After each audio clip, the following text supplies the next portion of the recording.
ప్రభుత్వానికి చెంపపెట్టు లాంటిది. తెలంగాణ రాష్ట్రంలో జరిగినటువంటి ఎమ్మెల్యేల ఫిరాయింపు ఇది చట్ట విరుద్ధమని, ఎమ్మెల్యేల ఫిరాయింపు ఉల్లంఘన ఖచ్చితంగా 4 వారాల లోపల చర్య తీసుకోవాలని చెప్పి హైకోర్టు ఇచ్చినటువంటి తీర్పుని భారతీయ జనతా పార్టీ స్వాగతిస్తున్నది. ముందు నుంచి భారతీయ జనతా పార్టీ చాలా స్పష్టంగా చెప్తున్నది. మరి అదే తరాలో Bharatiya Janata party writ petition file చేసిన దానికి అనుగుణంగా హైకోర్టు ఇచ్చినటువంటి తీర్పు చాలా చరిత్రాత్మకమైనటువంటి తీర్పు. ఇది చాలా స్పష్టంగా దీంట్లో మరి WP number 18553 of 2024 filed by Reddy Maheshwar Reddy as a floor leader Bharatiya Janata party స్పష్టంగా మరి ఈరోజు జరిగినటువంటి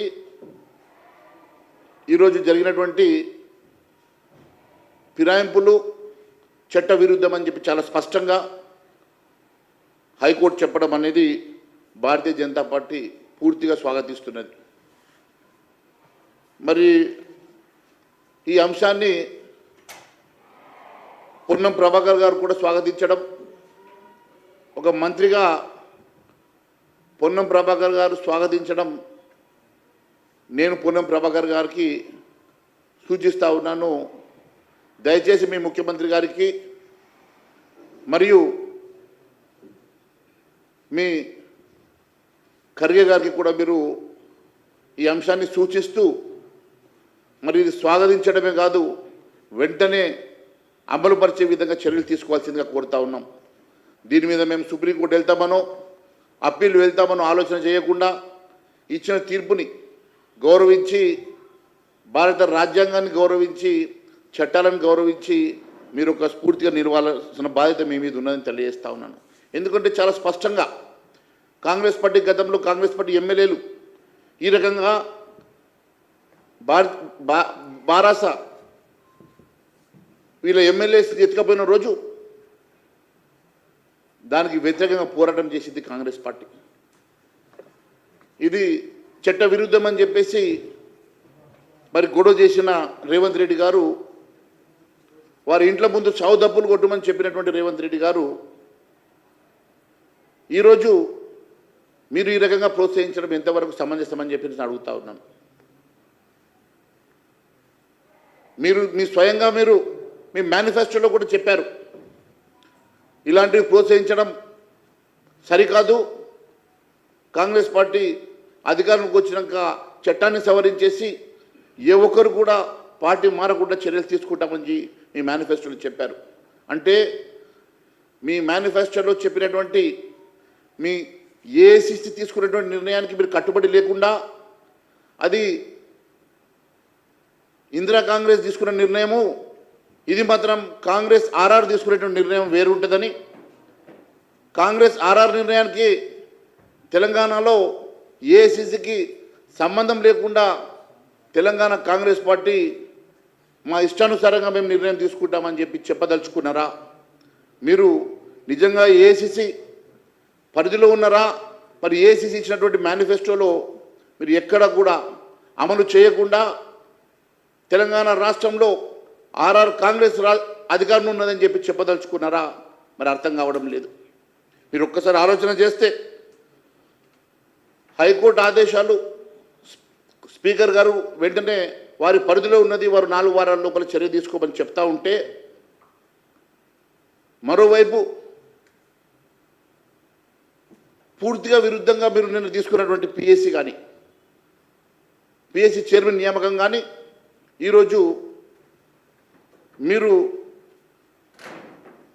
ఏఐసిసి తీసుకున్నటువంటి నిర్ణయానికి విరుద్ధంగా కానీ మీరు చేసేటువంటి చర్యలకు పొంతన లేకుండా ఉన్నది. హైకోర్టు ఏదైతే ఆదేశించినటువంటి 3 ఎమ్మెల్యేలే కాదు, మిగిలిన 7 ఎమ్మెల్యేల మీద కూడా మొత్తం 10 మంది ఎమ్మెల్యేల మీద మీరు చర్య తీసుకోవాల్సిన బాధ్యత మీ మీద ఉన్నదని తెలియజేస్తా ఉన్నాను. మరి ఒకవైపు హైకోర్టు అంత స్పష్టమైనటువంటి చరిత్రాత్మకమైన తీర్పిచ్చినా కూడా ఏమీ పట్టనట్టుగా ఈరోజు రేవంత్ ప్రభుత్వము మరొక తప్పిదానికి దారితీసింది. రేవంత్ ప్రభుత్వం ఈరోజు ఫిరాయించినటువంటి ఒక ఎమ్మెల్యేకు పిఎస్సి చైర్మన్ చేయడం అంటే ఈరోజు మీరు హైకోర్టు ఇచ్చిన తీర్పుకు విరుద్ధంగా మీరు నడుచుకున్నట్టుగానే మేము భావిస్తున్నాం. చట్టసభల్లో ఎంతో హుందతనం, ఎంతో గౌరవాన్ని భావి తరాలకు చూపించాల్సినటువంటి ఈ చట్టసభలు ఈరోజు ఈ రకంగా ఒక ఫిరాయింపుదారుడికి, మీ పార్టీలో చేరినటువంటి ఫిరాయింపుదారుడికి ఈరోజు మీరు పిఎస్సి చైర్మన్ ఇవ్వడం అంటే, ఈ పద్దుల కమిటీ అనేది ఈ ప్రభుత్వం ఖర్చు పెట్టే ప్రతి పైసా గురించి, తప్పుడు లెక్కల గురించి ప్రశ్నించేటువంటి పిఎస్సి కమిటీ ఎప్పుడు కూడా ప్రతిపక్షానికి ఇవ్వడం జరుగుతుంది. అలాంటిది గతంలో మీరు ఒకసారి గుర్తు చేసుకోండి, ముఖ్యమంత్రి రేవంత్ రెడ్డి గారు, నేను 2009 అసెంబ్లీలో మొట్టమొదటిసారిగా కాలు పెట్టినప్పుడు అప్పుడు వైఎస్ రాజశేఖర రెడ్డి గారు ముఖ్యమంత్రిగా కిరణ్ కుమార్ రెడ్డి గారికి అడిగారు, మీరు తెలుగుదేశం నుంచి 3 పేర్లు అడగండి, వారు ఇచ్చినటువంటి ఒక పేరు నాగం జనార్దన్ రెడ్డి గారికి కాకుండా 3 పేర్లు అడగండి, 3 పేర్లలో ఒక పేరు మనం నిర్ణయం చేద్దామంటే కిరణ్ కుమార్ రెడ్డి గారు, మనం అసెంబ్లీని గౌరవించాలి, చట్టసభల్ని గౌరవించాలి, అక్కడ ఉన్నటువంటి ప్రొసీజర్స్ని ఫాలో కావాలని చెప్పేసి వారు అట్లా కాకుండా ఒకే ఒక పేరుని వారు ఆ రోజు వారు పంపినటువంటి పేరు నాగం జనార్దన్ రెడ్డి గారికి పిఎస్సి చైర్మన్ ఇచ్చారంటే,